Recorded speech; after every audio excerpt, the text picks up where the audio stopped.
हाय, आत्ताच्या ह्या व्हिडिओमध्ये आपण ईमेल सर्व्हिसचा जो काही प्रॉब्लेम बघितलेला तो आपण कशा पद्धतीनं सॉल्व्ह करणार आहोत ते बघणार आहोत. त्यासाठी आपण आपल्याला पहिल्यांदा आपल्या सर्व्हरला लॉग इन करू. लेफ्ट साईडला जो कस्टमरचा ऑप्शन आहे याच्यावरती क्लिक करू. ह्याच्यातला जो काही पहिला कस्टमर आहे, आता ह्या केसमध्ये ए ठाणे हा आपला पहिला कस्टमर आहे, याच्यावरती आपण क्लिक करू.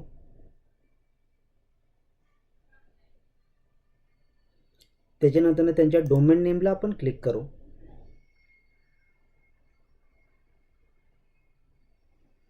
आता ह्या डोमेन नेमवरती क्लिक केल्यावरती इथं वरच्या साईडला WordPress, dashboard, hosting and DNS आणि इथे एक 4 नंबरचा ऑप्शन असेल तो आपल्याला शक्यतो कधी कधी दिसत नाही, कारण इथं आपली स्क्रीनची साईज मोठी आहे म्हणून आपण ह्याला मिनिमाइज केला.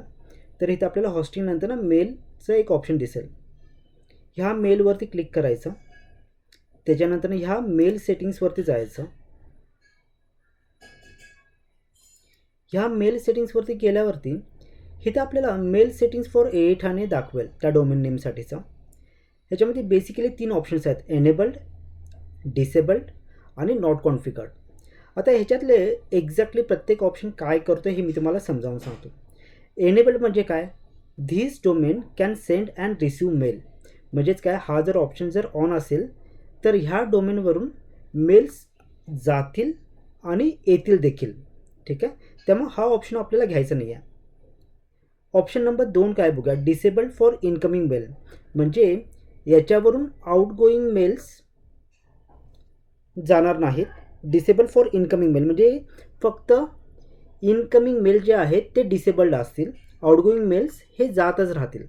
आता आपला जो सर्व्हर सस्पेंड झालेला तो आपल्या याच्यावरून आउटगोईंग मेल्स जात होते म्हणून झालेला, आपल्याला मेल्स येत होते म्हणून आपला सर्व्हर सस्पेंड झाला नव्हता.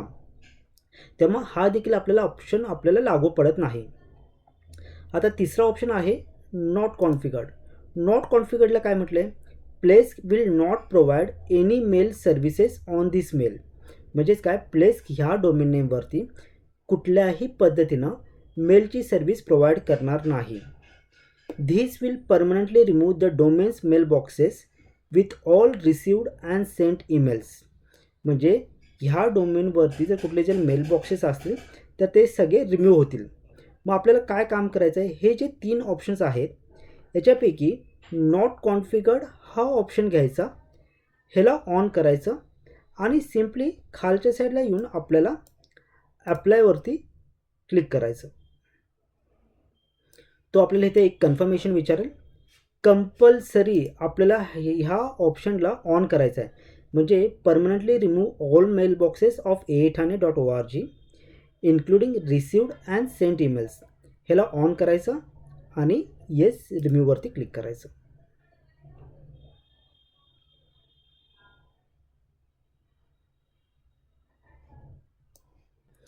ह्याच्यावरती क्लिक करून झाल्यावरती तो आपल्याला एक कन्फर्मेशन देईल, information mail settings for aethane.org were updated.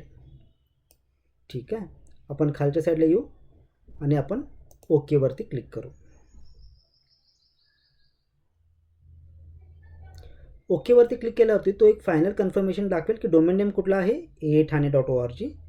ह्याच्यावरची mail service जी आहे ती नॉट कॉन्फिगर्ड आहे.